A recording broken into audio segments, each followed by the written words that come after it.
Transport تو گندم کی وہاں 1990 کی دہائی میں بھی جب انڈیا سے جب پاکستان نے ریفیوز کیا جس کا آپ نے ذکر کیا تو چابہار سے افغانستان بھیجی گئی تھی 1 لاکھ میٹرک ٹن پہلی کنسائنمنٹ میں. تو ٹرانسپورٹ وہاں سے ہو سکتی ہے. اب تو جیسے دیکھیں راستے تو بنے ہوئے نا, ان کو ریفائن کرنا ہے, کارپیٹڈ کرنا ہے, روڈز کو کارپیٹڈ کرنا ہے. راستہ تو ہمارے سی پیک کے بھی سارے بنے ہوئے ہیں جہاں پہ سڑکیں بننی ہیں, ان کو پکا کرنا ہے, اس پہ پیسے خرچ ہونے ہیں, اس کو گاڑیوں کے چلنے کے قابل. دیکھیں نا موٹر وے تو کراچی سے لے کے پشاور تک ہے, صرف سکھر کا چھوٹا سا ایک وہ ٹکڑا رہ گیا.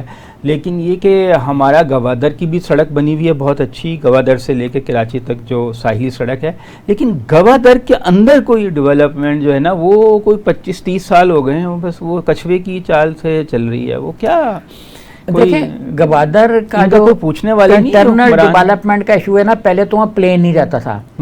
آپ نے ٹکٹ ان کی فلاں شہر میں جا کے بک کرانی ہے, یہاں سے آپ گوادر جانے کے جائیں گے کراچی میں جا کے آپ اس پہ رہیں گے ٹینٹیٹیو کہ آپ کو ملے گی یا نہیں ملے گی. تو یہ حالت تھی. اب خیر بکنگ اس کی تھوڑی سی بہتر ہو گیا بکنگ کا نظام.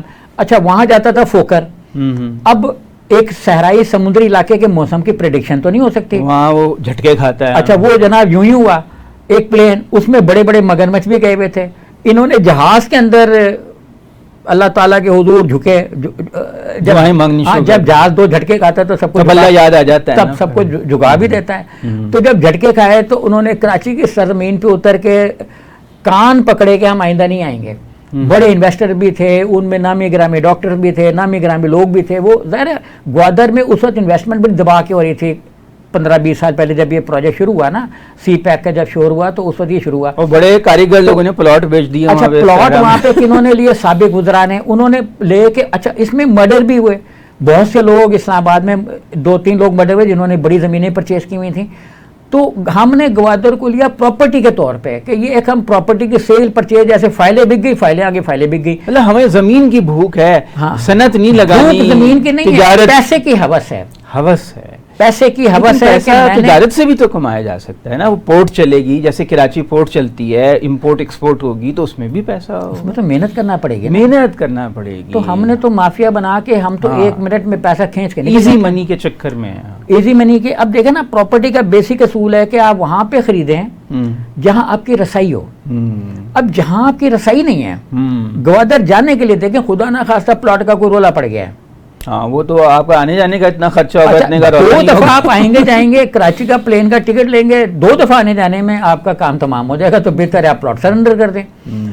اس لیے مطلب لوگوں کو پھر وہاں بدامنی بھی تو ہو گئی نا, اتنے ٹیررزم بھی شروع ہو گیا, لوکل لوگ مطمئن نہیں ہیں, ان کے فش ٹرالر جو ہیں وہ ساری فش اٹھا کے لے جاتے ہیں, بڑے بڑے ٹرالر آتے ہیں زمین تک سے فش کھینچ کے لے جاتے ہیں, وہاں کے وزیر رشوت کھاتے ہیں اور وہ پھر رو رہے ہیں, وہ بے روزگار. بھائی آپ مقامی لوگوں کو پہلے سہولت دینا. ایک لطیفہ ہی سنا دے, تو جب آپ نے فش کا کہا ہے تو لطیفہ بھی سن لے, سچا واقعہ لیکن لطیفہ ہی ہے. گورنمنٹ نے پورٹ پر ایک اچھا خاصا رقبہ دیا وہاں پہ, بلوچستان گورنمنٹ نے ایک پارٹی کو کہ آپ اس پہ ایک بڑی اعلیٰ قسم کی جو مچھلیاں ہیں اور فش فارم بنائیں اور شرم چاہیے وہ ساری چیزیں اگائیں, وہ ساری اگائیں کہہ رہے وہ افزائش کریں اور ایکسپورٹ کریں. ٹھیک ہے, اور گورنمنٹ کو ٹیکس دے دیں.